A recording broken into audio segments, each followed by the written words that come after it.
नमस्कार विद्यार्थी मित्रांनो, सर्वांचं वेलकम आहे आपल्या यूट्यूब चॅनलवरती। बघा 2025मध्ये ज्यांना पोस्ट मिळवायची किंवा ज्यांना वर्दी मिळवायची, कोणती ना कोणती नोकरी लावून घ्यायची गव्हर्नमेंटची, तर त्यांच्यासाठी हा खास व्हिडिओ आहे आणि हा आजचा आपला 30वा पार्ट आहे। तर बघा यामध्ये पहिला क्वेश्चन आहे, जीडीपीच्या तुलनेत शिक्षणावर सर्वाधिक खर्च करणारा देश कोणता आहे? तर जीडीपीच्या तुलनेत शिक्षणावर सर्वाधिक खर्च करणारा देश आहे स्वीडन, म्हणजेच फर्स्ट ऑप्शन। तर बघा स्वीडन हा असा देश आहे जो शिक्षणावर जीडीपीच्या उच्च टक्केवारीचा खर्च करतो, म्हणजे जास्तीत जास्त खर्च करतो। त्यांच्या धोरणामध्ये प्राथमिक शिक्षण, माध्यमिक शिक्षण तसंच उच्च शिक्षणासाठी मोठ्या प्रमाणात आर्थिक गुंतवणूक केली जाते। त्यामुळे तेथील नागरिकांना दर्जेदार शिक्षण मिळवण्यास मदत होते। तर बघा पुढचा प्रश्न आहे, जानेवारी 2025मध्ये GSLV प्रक्षेपकाचे श्रीहरिकोटा येथून कितवे उड्डाण होणार आहे? तर बघा जानेवारी 25मध्ये GSLV प्रक्षेपकाचे श्रीहरिकोटा येथून 100वे उड्डाण होणार आहे, म्हणजे थर्ड ऑप्शन आपलं करेक्ट आहे। भारतीय अवकाश संशोधन संस्था म्हणजेच इस्रो। तर बघा इस्रोचं लॉंग फॉर्म पण लक्षात असू द्या, इस्रो। तर भारतीय अवकाश संशोधन संस्था, इंडियन स्पेस रिसर्च ऑर्गनायझेशन, हे GSLV प्रक्षेपकाचे 100वे उड्डाण करणार आहे। कुठून? तर श्रीहरिकोटा इथून, आणि ते जानेवारी 2025मध्ये आहे। अंतराळ कार्यक्रमासाठी महत्त्वपूर्ण एक टप्पा मानला जाणार आहे। तसंच पुढचा प्रश्न आहे, कोणत्या राज्याच्या सरकारने पुजारी ग्रंथी सन्मान योजनेचा शुभारंभ केला आहे? तर बघा पुजारी ग्रंथी हे नवी दिल्ली, म्हणजेच थर्ड ऑप्शन आपलं करेक्ट आहे। या सरकारने धार्मिक क्षेत्रातील पुजारी ग्रंथी आणि इतर धार्मिक व्यक्तीसाठी पुजारी ग्रंथी सन्मान योजना सुरू केली आहे, ज्यामुळे त्यांना आर्थिक पाठबळ मिळेल। तसंच पुढचा प्रश्न आहे, डेव्हलपमेंट बँक ऑफ सिंगापूरच्या CEO पदी कोणाची निवड झाली आहे? तर ह्याचं करेक्ट आन्सर आहे रजत वर्मा, म्हणजेच बी ऑप्शन।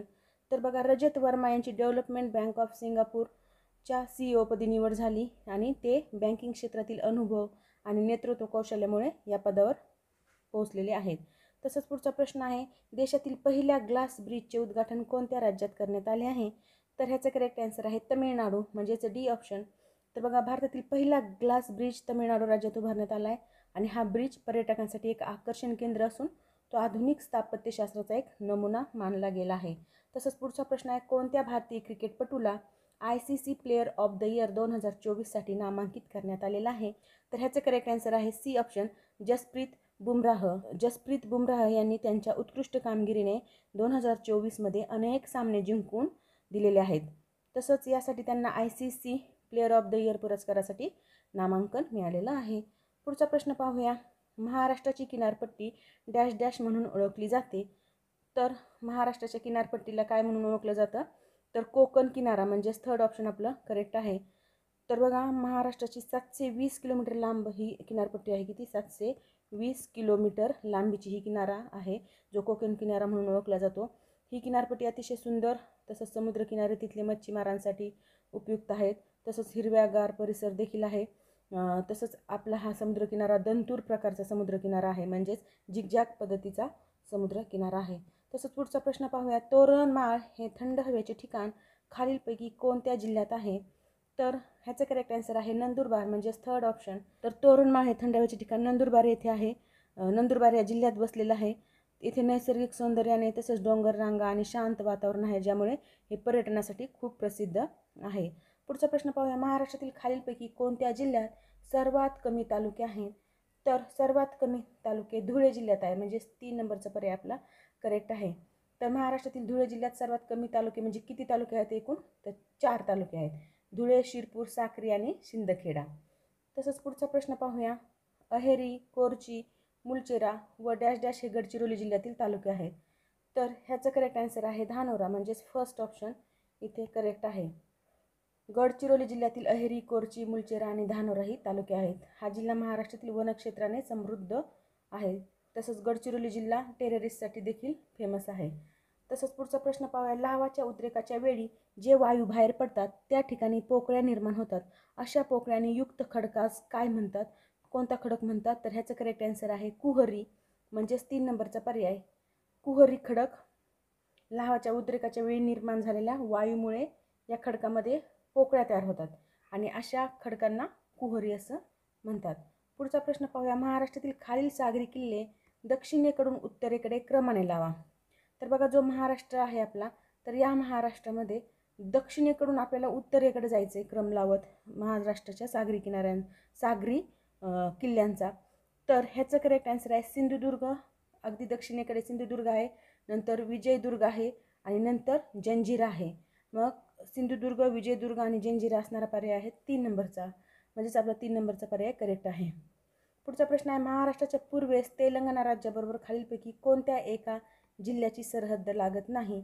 तर ह्याचं करेक्ट आन्सर आहे गोंदिया, म्हणजेच 3 नंबरचा ऑप्शन आपलं करेक्ट आहे. गोंदिया जिल्ह्याची सरहद्द तेलंगणा राज्याला लागत नाही.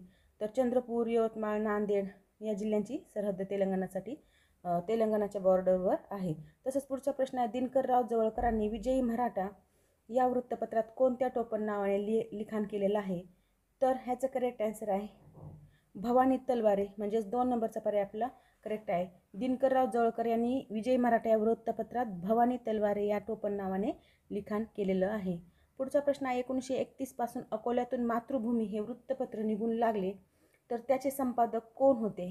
तर बघा 1931 पासून अकोल्यातून मातृभूमी हे वृत्तपत्र 3 फॅक्ट्स आहेत. तर ह्याचे संपादक कोण होते? ह्याचं करेक्ट आन्सर आहे दादासाहेब गोळे, म्हणजेच 4 नंबरचा पर्याय करेक्ट आहे. तर बघा अशा प्रकारचं वृत्तपत्र आणि त्याचं संपादक लक्षात असले पाहिजेत, त्याच्यावर पण खूपदा क्वेश्चन येतात आपल्याला. पुढचा प्रश्न पाहूया. शीम परांजपेचा डॅश डॅश आक्रमक राष्ट्रवादाचे मुखपत्र बनला होता? तर बघा शीम परांजपेचा कोणतं पुस्तक आहे जे आक्रमक राष्ट्रवादाचे मुखपत्र बनलं होतं? तर ते आहे काळ, म्हणजेच फर्स्ट ऑप्शन. तर बघा काळ वृत्तपत्राने आक्रमक राष्ट्रवादाला प्रोत्साहन दिले होते आणि त्यामुळे स्वातंत्र्य चळवळीत याची महत्त्वाची भूमिका या काळ यांनी बजावलेली होती. तसंच पुढचा प्रश्न आहे नारायण मेघाजी लोखंडे यांनी कोणत्या वृत्तपत्रातून कामगारांच्या प्रश्नांना वाचा फोडली होती? तर ह्याचं करेक्ट आन्सर आहे दीनबंधू, म्हणजेच 3 नंबरचा पर्याय आपला करेक्ट आहे. नारायण मेघाजी लोखंडे यांनी दीनबंधू वृत्तपत्रातून कामगारांच्या समस्या, त्यांचे हक्क यासाठी आवाज उठवला होता, म्हणून ते कामगारांसाठी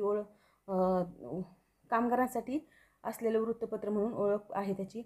तसंच पुढचा प्रश्न आहे स्त्री शिक्षणाची दिशा हा स्त्री शिक्षणावरील लेख डॅश डॅश या वृत्तपत्रात प्रकाशित झाला होता?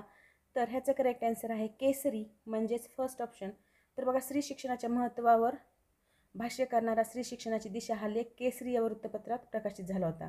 आणि केसरी हे कोणाचं होतं? तर लोकमान्य टिळक यांनी चालवलेलं महत्त्वाचं वृत्तपत्र होतं ते. तसंच नेक्स्ट क्वेश्चन आहे लोकहितवादी गोपाळ हरी देशमुखांनी लिहिलेली शतपत्रे खालीलपैकी कोणत्या मासिकातून प्रसिद्ध होत होती? तर शतपत्रे हे प्रभाकर, म्हणजेच फर्स्ट ऑप्शन. तर गोपाळ हरी देशमुख उर्फ लोकहितवादी, त्यांनाच लोकहितवादी असं देखील म्हणतात, तर यांनी समाज सुधारणा आणि सामाजिक प्रश्नावर लिहिलेली ही शतपत्रे प्रभाकर या मासिकातून प्रसिद्ध होत होती. फॅक्ट्स लक्षात असू द्या. पुढचा प्रश्न पाहूया. 1842 साली डॅश डॅश वृत्तपत्रातील लेखामधून इंग्रजी भाषेवर प्रभुत्व मिळवण्याची गरज अधोरेखित केली होती? तर कोणतं आहे ते? तर ते आहे ज्ञानोदय, म्हणजेच 2 नंबरचा पर्याय. तर बघा 1842 साली ज्ञानोदय या वृत्तपत्रातील लेखामधून इंग्रजी शिक्षणाची गरज आणि तिचं महत्त्व काय आहे ह्याच्या संदर्भात त्याच्यामध्ये म्हणजे लिखाण केलं होतं किंवा अधोरेखित करण्यात आली होती ही गोष्ट. तसंच दर्पण हे बाळशास्त्री जांभेकर यांनी चालवलेले पहिले मराठी वृत्तपत्र. ह्याच्यावर पण खूपदा प्रश्न येतो, म्हणून दर्पण हे कोणी चालवलेलं आहे? जांभेकर, बाळशास्त्री जांभेकर यांनी चालवलेले मराठीतील पहिले वृत्तपत्र आहे. तर बघा मित्रांनो अशा प्रकारे आपण इथे 20 क्वेश्चन घेतलेले आहेत जे की खूप इम्पॉर्टंट आहेत आणि सर्व एक्झामसाठी महत्त्वाचे आहेत. मग तुमची कोणतीही असो, पोलीस भरती असो, टेट असो, TET असो किंवा ग्रामसेवक, तलाठी, कोणत्याही परीक्षेसाठी GS GKचे क्वेश्चन असतातच. 25%, 30%, काहींमध्ये तर 50% पण असतात वेटेज त्याचं. त्यामुळे आपले जे फॅक्च्युअल गोष्टी आहेत त्या आपल्या पाठ असणं गरजेचं आहे. म्हणून जर तुम्ही वारंवार अशा प्रकारे व्हिडिओ पाहत राहाल तर तुमच्या अशा फॅक्च्युअल गोष्टी किंवा फॅक्च्युअल जे क्वेश्चन असतात ते वारंवार येत असतात. तर हे तुमचे नक्कीच तुम्हाला ह्या व्हिडिओपासून त्याचा फायदा होईल. तर अशा प्रकारे व्हिडिओ पाहत चला शेवटपर्यंत. आणि जर व्हिडिओ आवडत असतील तर नक्कीच जास्तीत जास्त तुमच्या मित्रांना शेअर करा, सबस्क्राईब करा आणि लाईक देत चला. Thank you very much.